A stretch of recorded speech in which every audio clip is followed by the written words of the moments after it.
Dear brothers and sisters in Christ, let me start with a short story.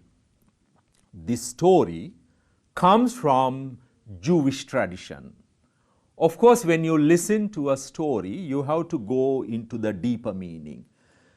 You need to try to grasp the deeper meaning, not the surface meaning, not the literal meaning. Then you become a literalist or a fundamentalist.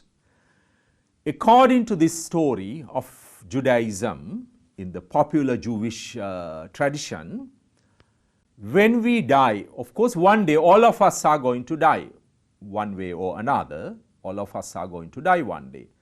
When we die, according to this story, we have a chance to meet God face to face, or to see God face to face. When we have that opportunity to be in His presence, according to this story, God is going to ask you a question. Not 2, 3, 4 questions, but only one question. He is going to ask this question from every person who would die. That means from all humanity eventually, because all of us are going to die, right? So now, what do you think that question would be that God is going to ask from each one of us? So you could think for a while, reflect for a while, and try to figure out what kind of a question God is going to ask each one of us when we die. Of course, this story is trying to facilitate something about the nature of human life and God, what God expects from us. Now, I will go to the answer immediately. So according to this Jewish story, the question God is going to ask from each one of us is this. It's not a question about whether we have studied a lot, whether we have a lot of money, whether we had traveled all over the world, or whether we had a lot of properties and many other material possessions, or whether we had a lot of university degrees, or whether we had read the Bible thoroughly and studied it from beginning to the end. None of those things will matter to God ultimately. The question He is going to ask us is this, according to this Jewish popular story. The question is, or the question would be, have you discovered yourself? Do you know who you are truly and deeply and profoundly? You see, that is a question about self-discovery. Whether I know who I am deeply. Because if I do not know who I am, my life becomes meaningless. I may have everything else materially. I may be the richest person in the world. I may be the most educated person. I may have traveled all over the world, you see. And I may have all the necessary material comforts and all the possessions, etc. But my life has no meaning if I do not know who I am deeply. So this question is about self-discovery, knowing who I am, or knowing myself by myself. Now, why this is very important? Because you see, self-knowledge is the key to true happiness in life. If you do not know who you are, you can never be happy. Even though you may be very rich, you may be very educated, but you do not know what deep happiness is all about if you do not know who you are. Right? Now, another clarification here, very important. The self-knowledge here we are talking about is not personal information about me, especially when we fill a biodata or our CV, curriculum vitae. We put a lot of personal information, our personal name, educational qualification, professional qualifications, the names of our parents, and other personal and family details. We are not talking about those things. Of course, they are important. I should know something about myself. Basic information are important. But the question does not mean those basic information about myself. Self-knowledge means here a conglomeration or a collection of my weaknesses. For an example, am I in touch with my weaknesses, my shortcomings, the blunders I have committed in my life? Am I aware about them? And also, am I aware, do I know about my strengths, character strengths?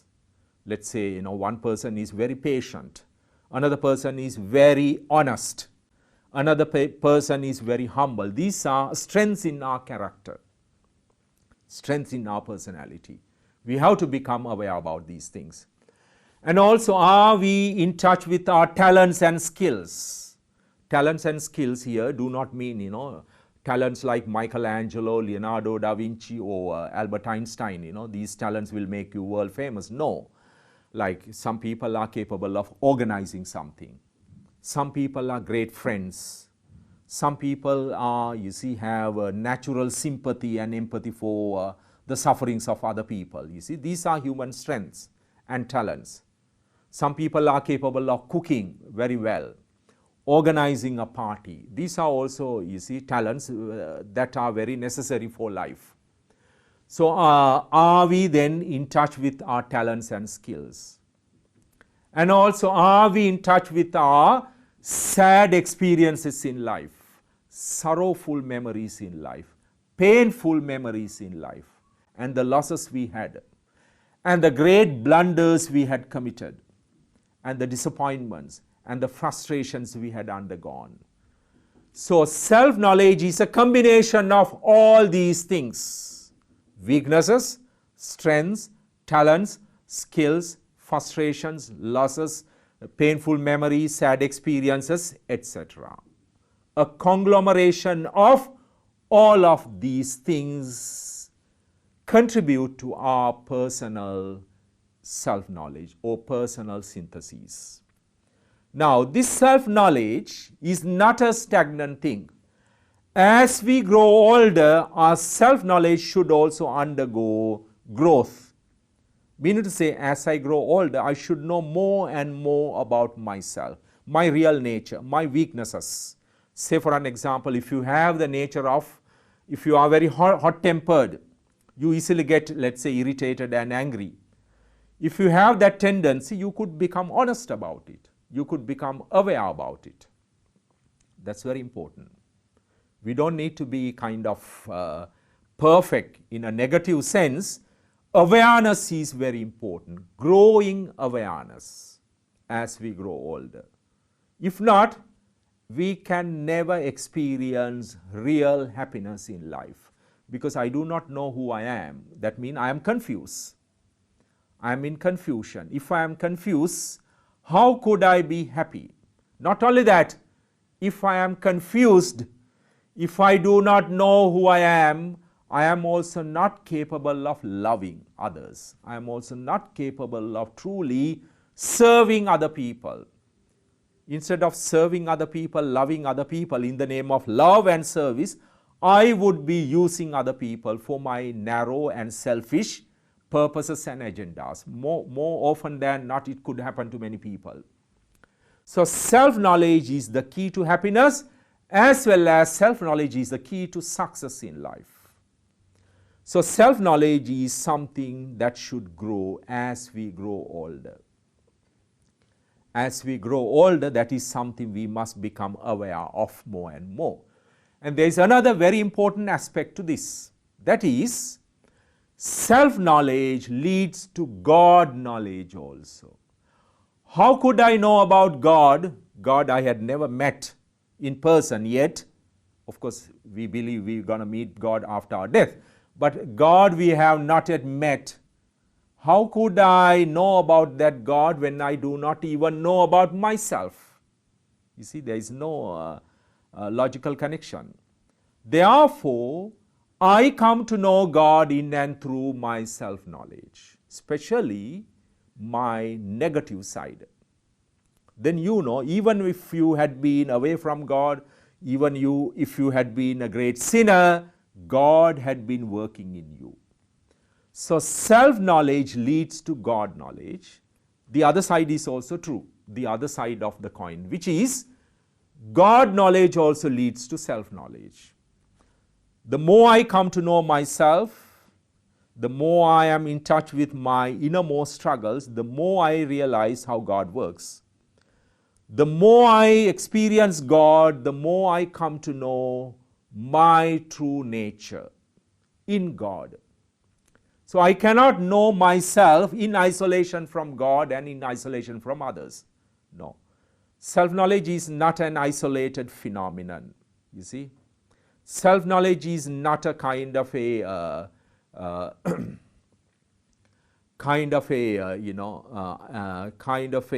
isolated process. I come to know in and through others and in and through God. Now, most people do not want to face this process. Why? Why is that? What is the reason? Because self-knowledge can be very painful. Knowing about my real self, my true nature can be very painful. Most people do not want to face oneself because, especially when we see our ugly side, our negative side, our dark sides, and our sinful tendencies, it's too painful, it's too much to bear. Most people do not want to know about oneself deeply. That's why they run away from their own past. Now, if you have that tendency, if you are running away from your own past, if you are running away from your life, you are also equally running away from God. You can never experience God if you are not facing yourself. So even though it's painful, especially our past sinful experiences and tendencies, one has to face it. Because pain is at the service of life. The Christian revelation is pain, Christian truth is pain serves our life, even physically. This is true. Like, let's say a child, there is a child, the mother is boiling some water. This child would like to do some experimentation and then he will put the hand into the boiling water. The child will take his hand or her hand immediately. Why? Because of the pain. Because of that great pain, the child will immediately take the hand away. Therefore, the pain protected the hand of the child. Let's imagine God created us without physical pain. Then that child will, continue to have the hand there in the boiling water, even though the hand is now getting kind of dissolved and it's disappearing in the waters because of its heat. Child will not notice it.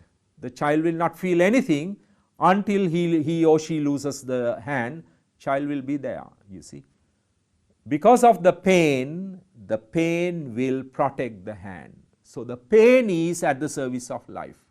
It has a necessary function. So not only the physical pain, but also spiritual pain, the psychological pain is at the service of life. It protects life.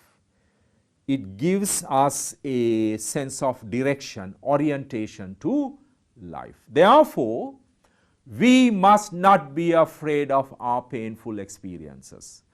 We must not be running away from our painful past experiences.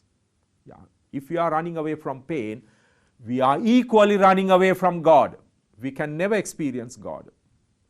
In fact, true wisdom in life comes from painful experiences, tough experiences. They give us a lot of maturity, lot of wisdom, lot of endurance, and lot of magnanimity and lot of resilience. That is why someone who had not experienced lot of painful situations or who had not suffered do not know anything about life. Those who had not suffered enough do not know anything about life. They can be very superficial. They can be very childish in terms of maturity because they do not have in-depth experiences in life. So therefore, sufferings, hardships, tough experiences, painful situations do a necessary function in our lives. They deepen us. They make us magnanimous. They make us very realistic. So once you face and somehow overcome and confront your own past, your own painful experiences, you are no longer the same person. You understand something about life as a result of these tough experiences. So you can be helpful. You can help other people. You can become terrific at helping other people. You know something about life through tough experiences. You see, that's the real knowledge. That's the first-hand knowledge. All the other knowledge we gain through studying and books and listening to lectures and then through degrees and diploma programs are second-hand knowledge. They are like gossips actually, strictly speaking. We need that knowledge, of course, but they are a bit like gossip, second-hand knowledge. True knowledge about life, about the nature of life, about the real reality of life comes from tough and painful experiences. So true wisdom stems from sufferings. That's why those who have not suffered do not know anything about human life, have no idea about the real nature of human life. Therefore, if we have such painful experiences, well and good. You see, they become our greatest gifts. They become our greatest assets. And God is doing something in you, in and through you. God is going to make you great and magnanimous. God is going to give you a lot of wisdom so that you could become a blessing unto other people, so that you can help other people out. You could enlighten other people because you know something as a result of your painful experiences and painful inner struggles. You see, God works in and through all these tough experiences. Therefore, we should never run away from them.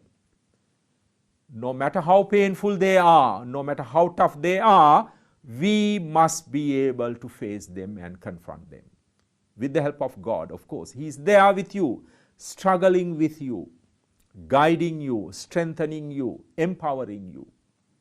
One should never be afraid of one's past and one's past experiences. So escape from past, running away past, one's past means running away from God. So therefore, self-knowledge in that deep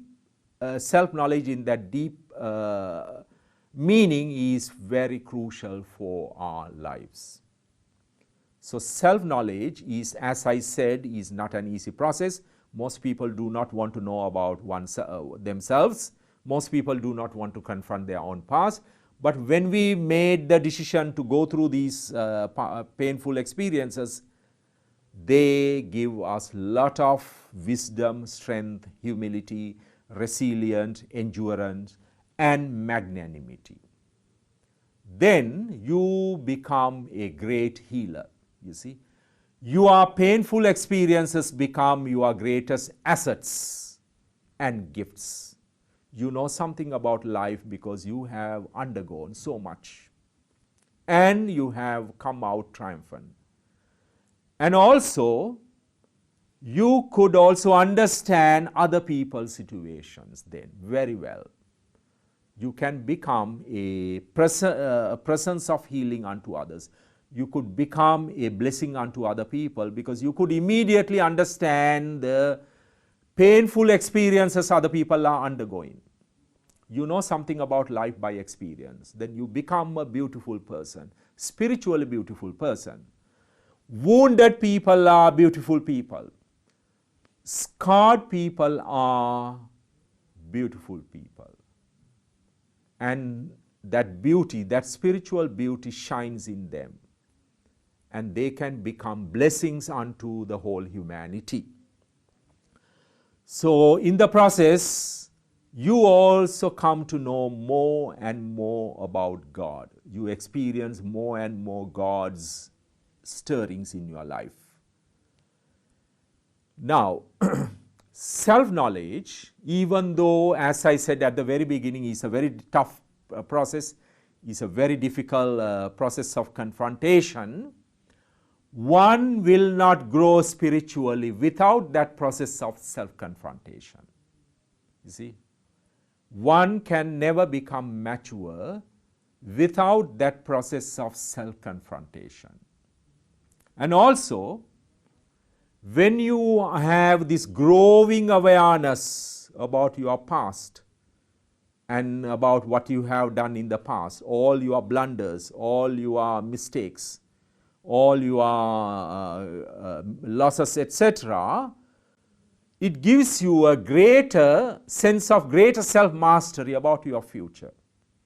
The more you become aware about your past, the greater your capacity to tame your future, present as well as the future, especially when you confront a lot of temptations, because you know you are aware about your past experiences, so you could make use of that knowledge, that experiences of wisdom to face future temptations and future sinful situations and then overcome them. Because you have become a stronger person, you have become a wiser person, you have become a decisive person as a result of your own painful past experiences. That is the reason why in the history of Christianity, if you take some of the great saints in the history of Christianity, they were once upon a time great sinners. You see, world-class sinners once upon a time. But as a result of their conversion, their transformation, they develop a lot of inner strengths, of course, as a result of God's grace, but they became outstanding saintly people because their past and past experiences made them what they are. They knew something about life as a result of their innermost struggles, their interior struggles. So therefore, we should not be afraid of our past. We should not be afraid to embrace, confront, and become honest about our past. You see, this radical honesty is very important for life. To the extent we become honest about our own past, we grow mature, we become spiritually refined. Therefore, it doesn't matter what had happened in the past. You see, God understands them. God loves them no matter what we have done in the past. You see, there is no situation, there is no sin God is not capable of forgiving if we truly undergo transformation, change. There are no crimes, there are no sins beyond forgiveness with God. Any sin, any crime we may have committed, He is capable of forgiving, provided we repent, we become honest, we acknowledge them, and we become humble before Him. It doesn't matter what it is. With God, God is capable of doing everything. God could do anything. Nothing is impossible. Therefore, He could also forgive our past, forgive all the blunders we have committed, all the great sins we may have committed once upon a time. It doesn't matter. He understands, therefore He forgives. Since God understands everything, God is also capable of forgiving everything.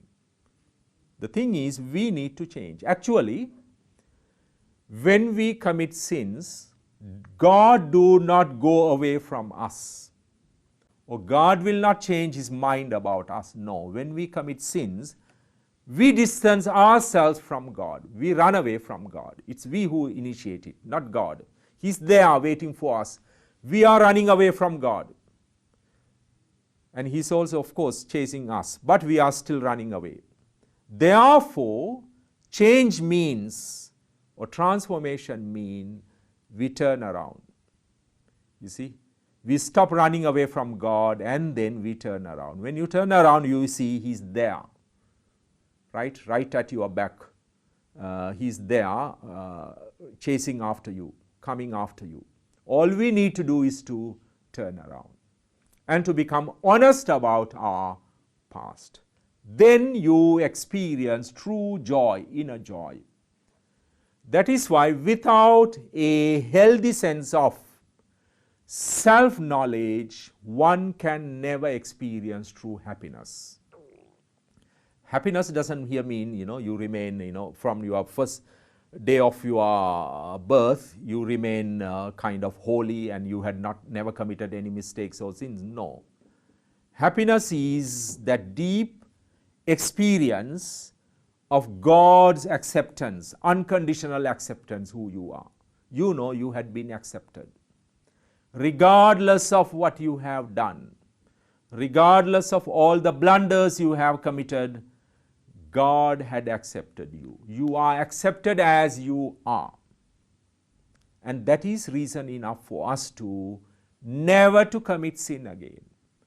That is reason enough for us never to go back to our former lives. So this experience, this is an experience, by the way, even though we are analyzing it theologically, this experience we need to undergo and then maintain for the rest of our lives. Then one day, when you face your death, you could die peacefully. You could die with that deep-seated joy, with that deep-seated consolation that comes from God. And this is an invitation for all of you to undergo that joyful experience. May God bless you all.